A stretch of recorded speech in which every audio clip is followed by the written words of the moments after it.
দুই নাম্বার হচ্ছে ওয়াশাবুন নাশাআ ফি ইবাদাতিল্লাহ, এমন যুবক যে যুবক তার যৌবনটাকে আল্লাহর ইবাদতে কাটিয়েছে।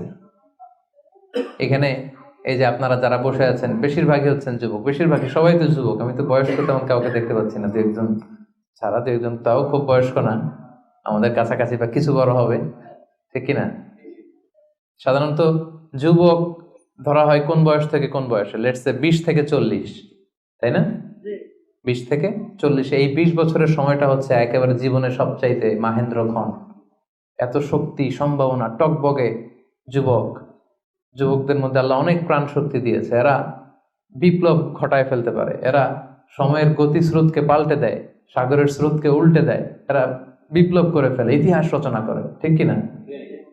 এই যুবক তার যৌবনের মোক্ষম সময়টা অন্যায় করে কাটায় না, আজে বাজে কাজ করে কাটায় না, জুলুম করে কাটায় না, দুর্নীতি করে কাটায় না, টেন্ডারবাজি, চাঁদাবাজি, মিথ্যা, খারাপ কাজ, কোন এই ধরনের কাজের সাথে নিজেকে জড়িত রাখে না, বরং নাশা ফি ইবাদাতিল্লাহ, আল্লাহর ইবাদতে সে তার জীবনটাকে কাটায়।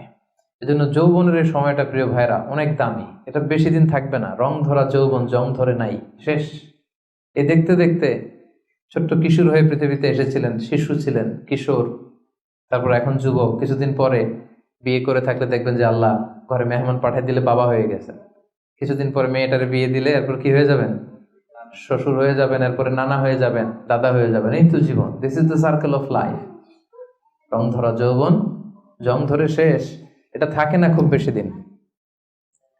এই জন্য এই যৌবনের এই সময়টাকে যারা আল্লাহর ইবাদতে তারা কাটিয়েছে, তাদেরকে আল্লাহ তাআলা আরশের নিচে ছায়া দিবেন। নাশা ফি ইবাদাতিল্লাহ। এবং যৌবনের ইবাদতকে আল্লাহ তাআলা খুব বেশি পছন্দ করে। ইবাদতটা অনেক ব্রড সেন্সে যদি আপনি চিন্তা করেন, অনেকে মনে করে যে শুধু নামাজ পড়া, শুধু রোজা রাখা, শুধু জিকির করা এটাই ইবাদত। আসলে ব্যাপারটা কিন্তু এমন নয়। মানব কল্যাণে আপনি যাই করেন, আল্লাহ তাআলার আদেশ পালনে আপনি যাই করেন, সবটাই ইবাদত, ঠিক কিনা? আপনি যদি রক্ত দেন, মুমূর্ষ রোগীকে বাঁচাতে রক্তের প্রয়োজন হয় না? আপনি যদি তাকে বাঁচাতে রক্ত দেন, এটাও ইবাদত। আপনি পরিবেশকে সুন্দর রাখার জন্য গাছ লাগালেন, এটাও ইবাদত। আপনি একজন মানুষ বিপদে পড়েছে, it doesn't know what to do, আপনি তাকে কনসালটেশন করলেন, কিছু সুন্দর পরামর্শ দিলেন, গাইড করলেন যে এইটা ভুল, এইভাবে করো, এই যে আপনি টাইম ব্যয় করলেন, কনসালটেশন দিলেন, এটা ইবাদত। অনেকে মনে করে যে শুধু তাসবিহ, জিকির, কোরআন তেলাওয়াত এগুলোই মনে হয় ইবাদত। না, যে পথেই আল্লাহর সন্তুষ্টি, যে কাজ করলে আল্লাহ তাআলা সন্তুষ্ট হন, এই সবগুলো কাজই কিন্তু ইবাদত। তাই যৌবনের এই মোক্ষম সময়টাতে আল্লাহ তাআলার ইবাদত করে আমাদেরকে কাটাতে হবে। আমা খালাকতুল জিন্না ওয়াল ইনসা ইল্লা লিয়াবুদুন, আমি মানব জাতি আর জিন জাতিকে কেবলই সৃষ্টি করেছি আমার ইবাদতের জন্য। এজন্য এই বয়সের, আপনাদের এই বয়সের অফিসে খুব ব্যস্ততা, এখানে খুব ব্যস্ততা, এরপরেও যে একটু কষ্ট করে নামাজটা পড়েন, এরপরেও যে জামাতে আসেন, এরপরেও আপনি সুন্নাহ মোতাবেক চলতে যাচ্ছেন, দাড়ি রাখছেন, এটা অনেক বড় ইবাদত। এটা আল্লাহ তাআলার কাছে অনেক বেশি প্রিয়। বৃদ্ধ বয়সের ইবাদতের চেয়ে যৌবনের ইবাদত আল্লাহর কাছে অনেক বেশি প্রিয়। এর কারণ হচ্ছে, বৃদ্ধ বয়সে ইবাদত ছাড়া করবেটা কি? ইবাদত ছাড়া তো সময়ই কাটে না, কারণ ঘরে এর কথা শোনার কেউ নাই, কেউ সময় দেয় না, রাতে ঘুম আসে না, 3টার দিকে ঘুম ভেঙে যায়। বাংলাদেশের কথা যদি বলি, দেখবেন যে মুরব্বীরা 3টা-4টার পরে নাকি ওনাদের ঘুমিয়ে আসে না। তো অজু করে ইমাম সাহেবের 1 ঘন্টা আগে আসে মসজিদে ফজর পড়তে। ইমাম সাহেব দেরি করলো কেন, মুয়াজ্জিন দেরি করলো কেন, ওনারা এটা বলে, কারণ ওই যে ঘুম আসে না, কি করবে? তখন তার ইবাদত করা ছাড়া সময়ই কাটে না। ওই ইবাদত আল্লাহর কাছে ততটা প্রিয় নয় যতটা প্রিয় হচ্ছে একজন যুবকের ইবাদত, ঠিক কিনা? আপনি যৌবন কালে যদি আল্লাহ তাআলা দাসত্ব করতে পারেন, ইবাদত করতে পারেন, আপনার বার্ধক্যে উপনীত হওয়ার পরে ইবাদত করতে না পারলে আল্লাহ তাআলা ইবাদত দিয়ে আপনার আমলনামা পূর্ণ করে দিবে। পূর্ণ করে দেবে। ওটা ফজরের সময় উঠতে পারতেছেন না, কোমরে ব্যথা, ডায়াবেটিস ইত্যাদি ইত্যাদি, আল্লাহ বলবে যুবক অবস্থায় কি করেছিল ওটা দেখো, ওই সময় যা করছে ওটা লিখে দাও। এই জন্য আল্লাহ রাসূল সাল্লাল্লাহু আলাইহি ওয়াসাল্লাম বলেছেন যে এই যৌবনটারে কাজে লাগাও। আল্লাহ রাসূল সাল্লাল্লাহু আলাইহি ওয়াসাল্লাম বলেছেন 5টা বিষয় আসার আগে 5টা জিনিসকে কাজে লাগাও। এর মধ্যে একটা হচ্ছে শাবাবাকা ক্বাবলা হারামিক, বার্ধক্য আসার আগে যৌবনকে কাজে লাগাও। সিহহাতাকা ক্বাবলা মারাদিক, অসুস্থতা আসার আগে সুস্থতাকে কাজে লাগাও। গিনাকা ক্বাবলা ফাকরিক, গরিব হয়ে যাওয়ার আগে তোমার ধনাঢ্যতাকে কাজে লাগাও। ফারাগাকা ক্বাবলা শুগলিক, ব্যস্ত হয়ে যাওয়ার আগে অবসরটারে কাজে লাগাও। হায়াতাকা কাবলা মাউতিক, মৃত্যু আসার আগে জীবনটারে কাজে লাগাও।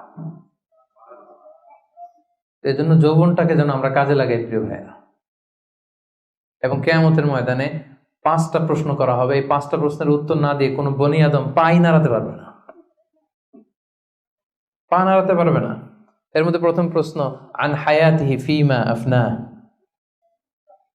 তার জীবনটা সে কোন কাজে লাগিয়েছে। ও আন শাবাবিহি ফিমা আবলা, জীবনের মধ্যে যে যৌবন ছিল ওই সময় কি করছে। ওই সময় কি ইসলামের বিরুদ্ধে তার কাজ করেছে, হারাম কাজগুলোতে সময় ব্যয় করেছে, হারাম ব্যবসা করেছে, হারামের সাথে সম্পৃক্ত ছিল, ইসলাম বিরোধী গোষ্ঠীর সাথে সম্পৃক্ত ছিল। আপনাকে জিজ্ঞেস করা হবে যে এই যৌবনের সময়টা আপনি কি কাজে লাগিয়েছেন, নাকি ইসলামের পক্ষে ছিল, যা করেছে ইসলামের পক্ষে কাজে লেগেছে। সম্পদ কোত্থেকে উপার্জন করেছে, কোথায় ব্যয় করেছে, যতটুকু জেনেছে ততটুকু মেনেছে কিনা। এই 5টা প্রশ্নের উত্তর দেওয়ার আগে বনি আদম কিয়ামতের ময়দানে পাই নাড়াতে পারবে না। এই জন্য দ্বিতীয় শ্রেণী হচ্ছে ওয়াশাবুন নাশাআ ফি ইবাদাতিল্লাহ, এমন যুবক যে তার যৌবনকে আল্লাহর ইবাদতে কাজে লাগিয়েছে। এজন্য যৌবনটাকে যেন আমরা কাজে লাগাই। মনে থাকবে সবার, সবাই কিন্তু আপনারা যুবক, এই সময়টা পাবো না, আমরা মিস করবো কিছুদিন পরে। এই যে কুচকুচে কালো দাড়ি, আপনার কি মনে হয় আজীবন এই কালোই থাকবে? তাহলে আমাদের দাদার গুলা সাদা করলো কে, নানার গুলা সাদা করলো কে? ওই বয়সে যাওয়ার পরে এই কুচকুচে দাড়ি, কালো দাড়ি, কালো চুল, এগুলো কি হয়ে যাবে? সাদা হয়ে যাবে। এটাই জীবন। সো সময়টাকে যেন আমরা কাজে লাগাই। আমরা যেন অন টাইমে জামাতের সাথে সালাদগুলো যেন আদায় করি, কোনো হারাম কাজের সাথে যেন আমরা সম্পৃক্ত না হই। খুব হিসেব করে করে আমাদের এই যৌবনের চমৎকার সময়টা যেন আমরা কাজে লাগাই।